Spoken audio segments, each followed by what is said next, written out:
Welcome back to Modern Stage Comics. I'm Gene. And I'm Kiyoshi. Today we're going to be going over House of X number 3. Stick around.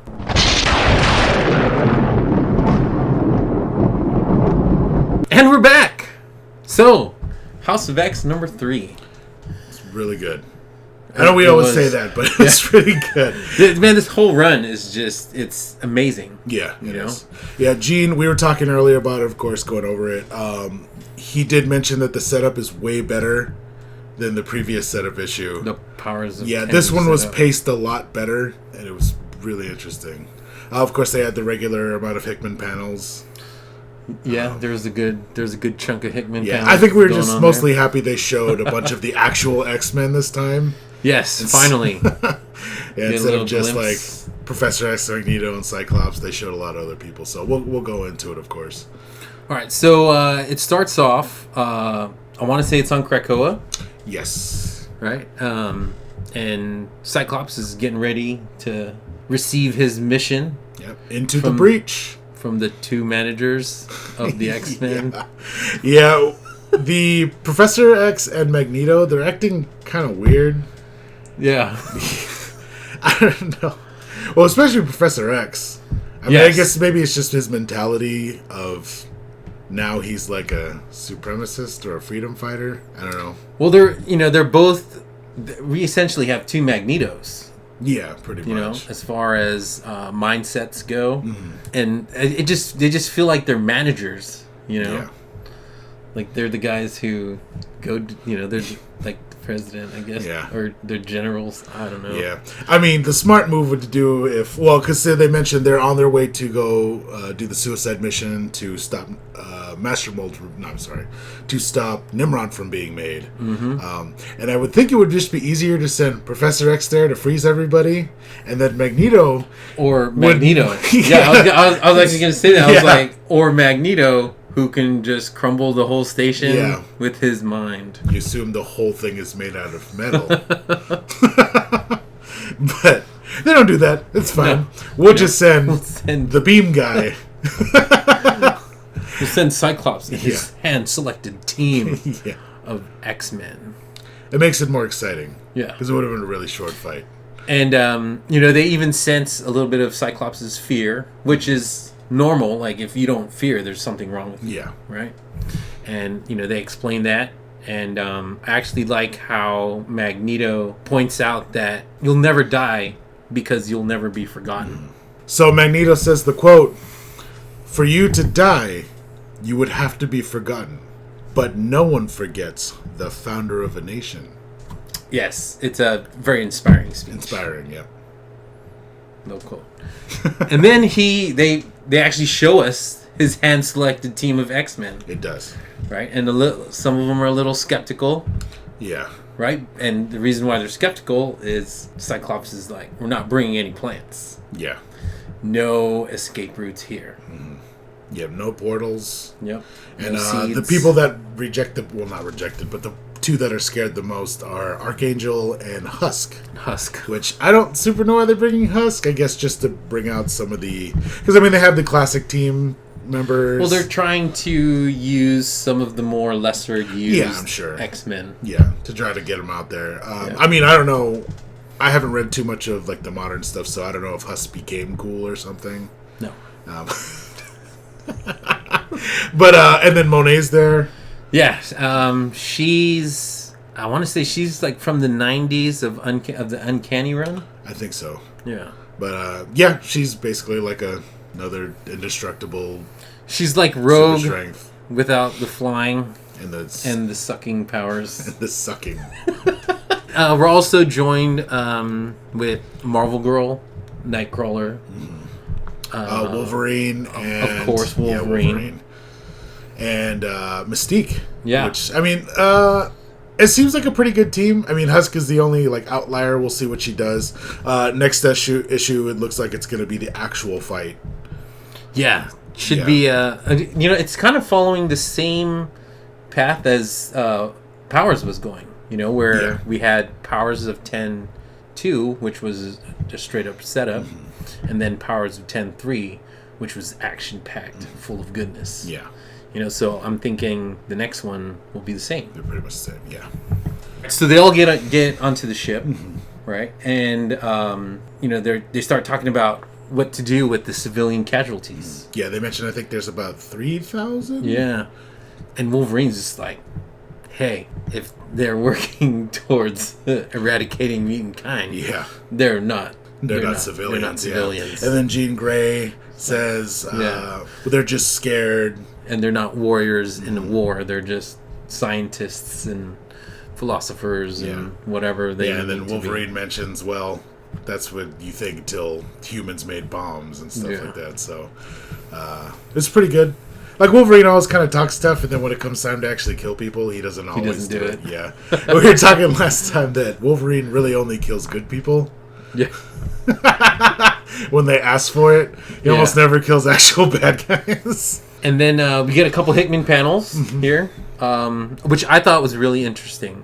The whole Sentinel to Nimrod, I guess, evolution chain. Yeah, so the Alpha Sentinels, which are the regular Sentinels, the same ones that you've known. Next one is the Master Molds. The Master Mold. That create the Sentinels. After that, it's the Mother Mold. Yeah.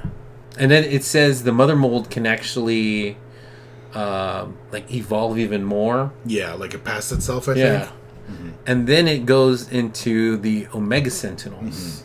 So the only Omega Sentinel is Karima. That we know of. If you know of a different one, please let us know, of course.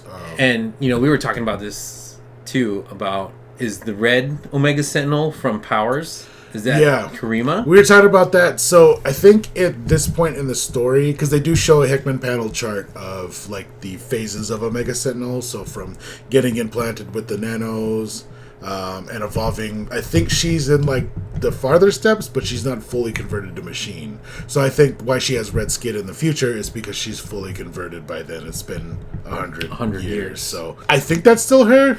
Gene was kind of thinking it wasn't her. Oh, it might not be. Yeah. But I think it would make more sense if it was. I guess. Or it'd be better storytelling, I think, if it was. Yeah. Because then she would be jaded after like 100 years of fighting. Of non-stop fighting. Yeah. And then it shows Nimrod, who apparently is a pure nanobot. Yeah. And that's why he can separate. He has full control. Yeah. Over all the nanites individually. So now whenever I'm picturing Nimrod, especially like when I reread Powers of 10 3, I kind of picture it kind of like how Tony Stark was doing it in Endgame. Yeah. I mean, it's pretty essentially close, what it is. I mean, it is nanotech. Yeah, you would think it's kind of like the T-1000 or whatever. Not T-1000. Oh, you mean like liquid metal? Yeah. Oh, okay. Kind of like that, maybe. Yeah. So that's pretty cool. They do mention that. And then we move over to the Moira panel. Yeah. Which the Moira panel talks about pretty much the plan so far. So her and Apocalypse talk, and they figure out that even though AI is inevitable, that Nimrod is not. Yes. That Nimrod came into fruition after the Mother Mold reached a certain point. Yes. Or after technology reaches a certain point. Yeah. That he just pops up. That's when he gets created or birthed or I don't know. Yeah.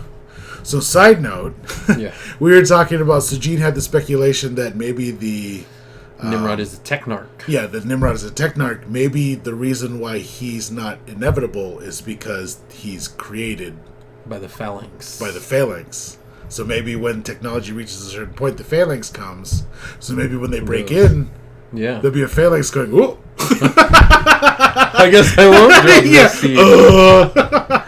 And then we, of course, go into, they start talking about the prison for mutants. So they have Achilles. Is it Achilles? I think it's Achilles, It only holds about 30 inmates. Yeah, but they're like the most dangerous. Yeah. But Sabretooth isn't the most dangerous. Hey, he's pretty... Hey, alright. So this Sabretooth seems like, he's straight 90s Sabretooth. Yeah. And 90s Sabretooth was savage. Yeah. Well, and I guess he has like a healing factor. But, I mean, you could just shooting him up. I don't know. But hey, man, he's there. Man. He just straight murks people. Yeah, it's pretty funny because they open up. He's getting judged. So yeah, he's getting judged. Talk about his charges. And this is obviously a one-way courtroom. His representation is like the most pathetic lawyer you'll ever see. Yeah, so he's stuttering. He's sweating. Yeah, his clothes are like loose. Right? And then he's just mocking them. Yeah, I killed everybody. Yeah, he's like, I did all of those things. He spits at them. Yeah, and they're like the other charges. Yeah, those two. Yeah. No, I'm guilty of all of it. Yeah. I don't care.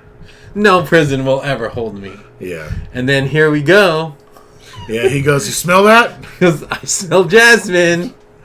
And then my most favorite part of this book is Emma Frost's entrance. Yeah. Yeah, I hear music in the background. Yeah. She's got this diva swag going. Yeah. You know?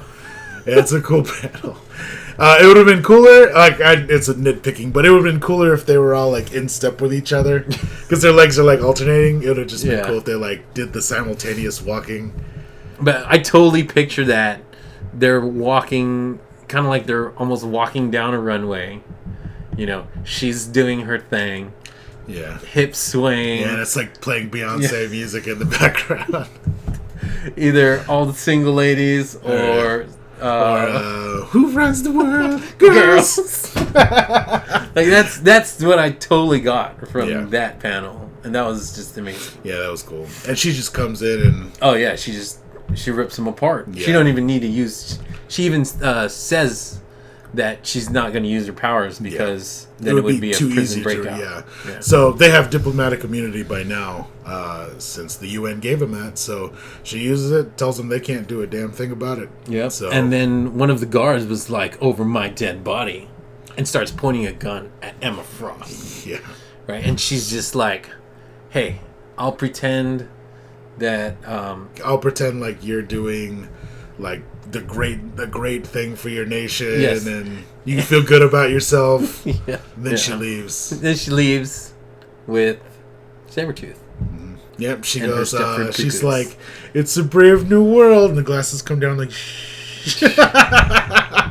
Thug life. Boom. And then from here we go to Mother Mold, right? Yeah, which looks like it's farther along in its construction. They do mention that it's almost done. Yeah, and she even says that she's in like this Faust. Healer Faust, something like that. That might be like an AI term, maybe like the Turing test or something like that. I'm not sure. We didn't exactly look it up. But they don't want to bring her online yet. Yeah. Because of that. Yeah. Because they don't want Mother Mold to be a sociopath. Yeah. And then... Well, maybe she is a sociopath. She just... I don't know, it's interesting because then Mother Mold has AI, right? Yeah. So Mother Mold wakes up and then it's like immediately kill all mutants? Isn't that sociopathic? Yeah. Yeah, that's true. That's pretty true. Well, they talk about it, and who is it? Karima and the Omega Sentinel, and I guess the scientist girl. Yeah. I don't know her name. It says like Dr. Smith. Okay, is it Dr. Smith? Okay. Did it say Dr. Smith? I think we'll just call her Dr. Smith because right now she's not super important. We'll probably figure out what her actual name is. And then Erasmus calls them, right? Who, I guess he must be in charge of the bridge. Yeah. Was in charge of the bridge. Well, okay. So Erasmus calls and says, "Oh, crap, we have a ship incoming." Yeah. And they do mention it's a Shi'ar class, so it's Shi'ar at this class point ship. They already have Shi'ar technology, well, at least the ship. Yeah. So they came around Venus, I think it says, and and shot. They slingshotted. Yeah. And lo and behold, it's our X-Men. Mm-hmm. So they come in the Shi'ar Blackbird. Yes. And Cyclops tells Wolverine to tell Nightcrawler to do recon. So the security sensors go off in the base, and they have an intruder. Yes, and then we get a bunch of bamfing going on. Yeah. And what he's doing is pretty much recon, right? Yeah. And then he actually runs into Karima, into the Omega Sentinel, right? And they actually have a nice little banter between each other. Yeah, pretty quick. You know, like it's obvious they know each other. Yeah, and they're somewhat friendly. Yeah, and Kurt says like, "Oh, I see you're picking sides." Yeah, and Karima's like, "Is that what you guys are doing?" No, didn't you guys already do that? Oh yeah, that. Yeah, so maybe she didn't agree with the whole mutant supremacy thing. No one knows about Moira. Yeah, we haven't seen her yet. Except for, I want to say just Professor X and maybe Magneto. Yeah. We'll theorycraft a little bit after the rest of the comics. So, of course, they try to dock. They put a line to the ship. Erasmus sees that they're actually cutting through the ceiling. Yeah. Well, while they're breaking in. Oh, yeah. Yeah, while they're breaking in. They say, where are the Sentinels? Yeah, let's bring all the Sentinels in to help protect. But they're pretty far away, so they said by the time they'll be here, it's too late. It's too late. And it's crazy, because these Sentinels look like construction Sentinels. Yeah. Maybe they were building something on the planet there, but yeah, it looks kind of like. Oh, and it's very reminiscent of like all the Iron Man suits. Oh, like Iron Man 3 when they all came out. Yeah, so there's like a bunch of different Sentinel, Drill Sentinel, or Shovel Sentinel. But it's kind of cool. And Erasmus says they're cutting in. He blows himself up to try to stop them, but they're already not in there. Which is kind of a faulty plan. I mean, they don't show. Okay, we don't know that they're not out of the Black. Yeah, but we know. They're out of the Black. Which is, I mean, it was a kind of dumb plan to try to blow himself up, anyways. Because, like, if there's a teleporter and they already know who Nightcrawler is, they have files on him. They know he can just teleport people in the ship into the base. So you would assume that there's already intruders on the base other than him. Yes. So. We'll see. I actually think that maybe he didn't blow himself up. Jean Grey just made him think he did. So maybe he's just sitting there with his mouth open, not doing anything. Well, Jean Grey's Omega level telepath. And she can see that he's trying to blow them up. Yeah, so there's no secrets. No secrets to be had here. Yeah. Next episode, it's probably going to be amazing. It is. I hope so. So it's next. It will be done. Mm-hmm. So I'm just assuming it's going to be the big battle. Yeah. On Mother Mold, and then something sinister this way comes. That's not it. Oh no, it's exactly what it is. Something sinister. Yeah, something sinister. This way comes. Yeah, something sinister. So maybe we'll see Apocalypse capturing Mr. Sinister. Yeah, because that's going to be a Powers title. Oh, is it? Yeah, because the next is going to be House of X number 4. Mm-hmm. And then it's going to be a Powers of 10 number 4. Yeah. Oh, interesting stuff. Should be pretty good. Oh, before we go, too, they released the rest of the alphabet. Which I thought all of it would have been better if they snuck letters in. Like this week we got ST. This should have been an issue 6 thing. Yeah. Just so in case you haven't figured it out yet. But no, they give it to us. Yeah, in the they middle. give the whole thing. So, and we have the whole thing. It's not as exciting anymore. It's not as fun now. Everybody kind of just can do it, which is fine. Yeah. We're not special anymore. Hey, so what do you think is going to happen? I think they're going to beat him up. But I guess obviously not, because Master Mold's probably still going to... Not Master Mold. Nimrod's still going to get made, I assume. You think Nimrod's going to be made? Well, it just depends, because if the 1,000-year timeline is after the current year, so that's like the next incarnation, either this current timeline or the next incarnation of Moira... Oh yeah, Nimrod is still then Nimrod's alive still there because he's tiny. Little... Yeah, he's a different form, but he is still there, and they do mention things that happened in the 100-Year War. Or maybe that's just what happens to Nimrod, and Nimrod ends up joining the mutants. Yeah, I don't know. So we'll see. Yeah, can't wait. Yeah, can't wait. That's we're filming this Sunday, so 2 more days. Yeah, so we are a little late when it comes to our videos. Yeah. But, that's a scheduling thing. Yeah. Maybe now when my schedule changed a little bit, maybe we'll be able to bring them out soon. Yeah, hopefully. So. Yeah. All right, well. All right. Thanks for tuning in. put some comments down below. Let us know what you think of the issue. Yeah, if you have any speculations on what's going to happen. Yeah, let us know. You know, we love hearing this stuff. I love reading about it. I love the X-Men. I love Lamp. Subscribe to the channel. We'd really appreciate it. Hit the bell for notifications when we put new videos online. And don't forget to like the video. See ya. Sayonara, suckers. Karima Abdul-Jabbar.